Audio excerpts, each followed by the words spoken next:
welcome back to PristineZReads.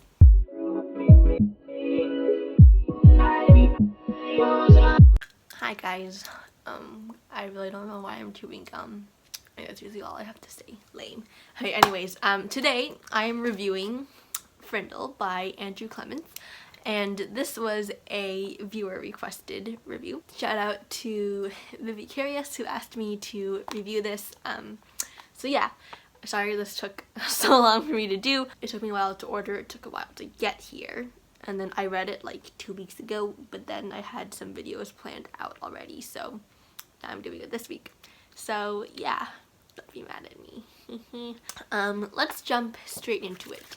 This is a really short book, as you can see, so this video probably won't be that long, although I'll probably have to eat my words later. Anyways, let's get started. So first up is the summary. So Frindle is a fun, whimsical, more like middle grade book. As you can see, like the length of it is definitely probably for younger kids, as I usually read thicker books. But yeah, so I enjoyed this. I'll just say that right off the bat. I enjoyed it. But yeah, anyways, getting back to the summary.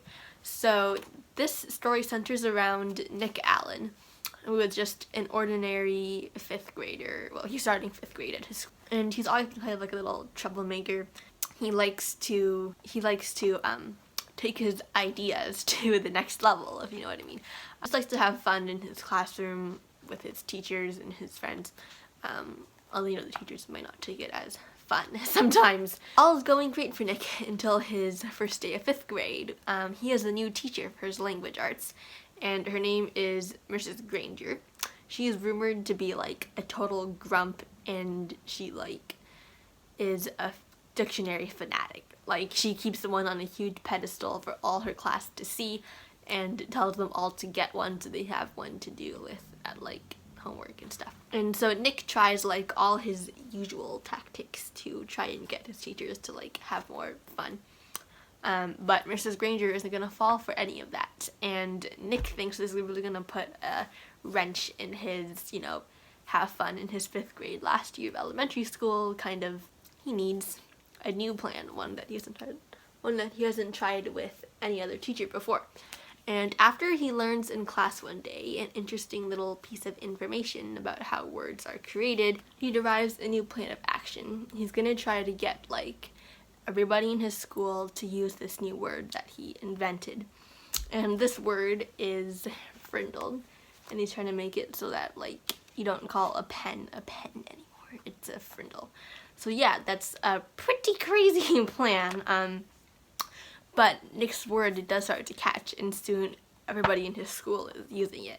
And this is really starting to get out of hand, because like people are doing news reports and stuff on him, and his parents aren't exactly happy about that either. Has Nick's plan gone too far? And what's Mrs. Granger gonna do with his goofing around in class? That, my friends, you'll have to find out. Okay. Let's move on to, at least for my non-spoiler friends anyways, if you are one of my people who like to see everything spoiled, then go ahead and stick around for these next few minutes. I'm gonna spoil the rest of the book, but if you don't want any spoilers, head down to my description and click on that timestamp. It will lead you straight back to when there are no more spoilers. Okay, that being said, let's get on with all the spoilery stuff. So, let's just say Nick's plan is a big success. His entire school is using it, and soon the entire country is too. People are doing like TV shows and like news reports and stuff about it, and essentially he's becoming famous, and he's getting a lot of money because this guy paid him, or this guy like promised him a certain amount of money from like the profits he'll get, because this guy is making all these pens that have the word Frindle on them and selling them, and he's making a lot of money. So, Nick is going to be a very rich kid, and he's like selling Frindle merch, like hats and t-shirts and just the works. And yeah, so Nick has become something of like a celebrity with his word inventing game. And Mrs. Granger too, because like they're both like kind of like battling it out in their school. Mrs.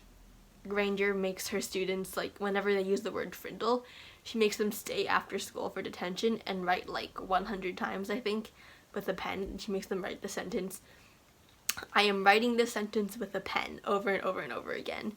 But you have to even check their work, so the kids are writing like, I'm writing this sentence with a Frindle, and like Mrs. Granger doesn't notice.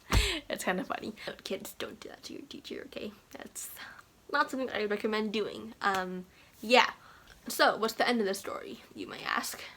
And so, 10 years later, when Nick is like now preparing for his college degree and stuff, Mrs. Granger sends him a big fat dictionary, and in the dictionary is his word, Frindle, with like an actual definition. So Nick is like, and also attached was a note from Mrs. Granger that said basically, "Oh, you know, congrats, I kind of knew you would win," etc. And Mrs. Granger also sent Nick her favorite fountain pen, and on the fountain pen she wrote Frindle on it, and she's given it to Nick. So that's kind of a nice happy ending to the book. Of course, it is very short. I ripped through it in like less than an hour. So yeah, that's it for the summary. Moving on to Worldviews. Welcome back, non-spoiler people. Glad to have you back. Yeah, let's go back into the moral. So first up, Worldviews. According to my research, Andrew Clements is a Christian author, although I found no like outright mentions of like God or Christianity in this book. Of course there are like good, like upstanding, is that a word? There were good, solid Christian morals, such as like obeying your parents, respecting authority, being honest, etc. But like again, there are no like outright mentions of God or Christianity here. So yeah, that's pretty much it for worldviews. There were no other prominent worldviews displayed here. So yeah, moving on. Next is violence. There is like basically zero in here. Like this is a very kid-friendly book. So there's not even any like classic school bully beating up kind of things. It's very kid-friendly. So yeah, moving on to foul language. Also very kid-friendly, zero bad words.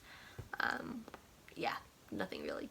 Okay, also for romance, zero, nothing. Okay, that's actually it, because there's no like alcohol or drugs here that I sometimes have with like other books. Yeah, okay.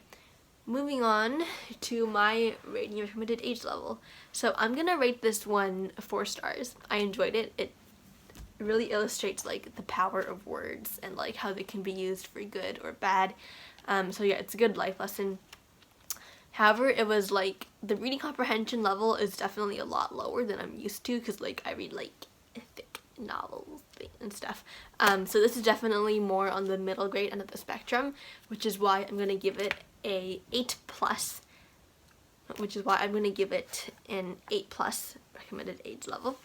I have 3 younger siblings, but my 8-year-old brother and my 9-year-old sister really enjoy this as well. It didn't take them that long to read it. So yeah, it was fun. They liked it. So yeah, definitely more on the middle grade and younger kind of spectrum. I think it would also make a great read aloud book too, because it's not that long. The chapters aren't that long.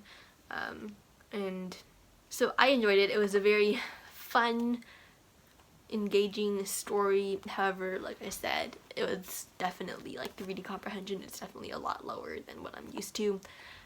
That's pretty much it. I hope you guys enjoyed this review. If you did, make sure to give a thumbs up below and subscribe to my channel if you haven't already. And I will see you guys next week. I'm going to be starting a new series to review next week. So yeah, that'll be fun. And thanks so much for watching, and again, I'll see you guys next week. Bye!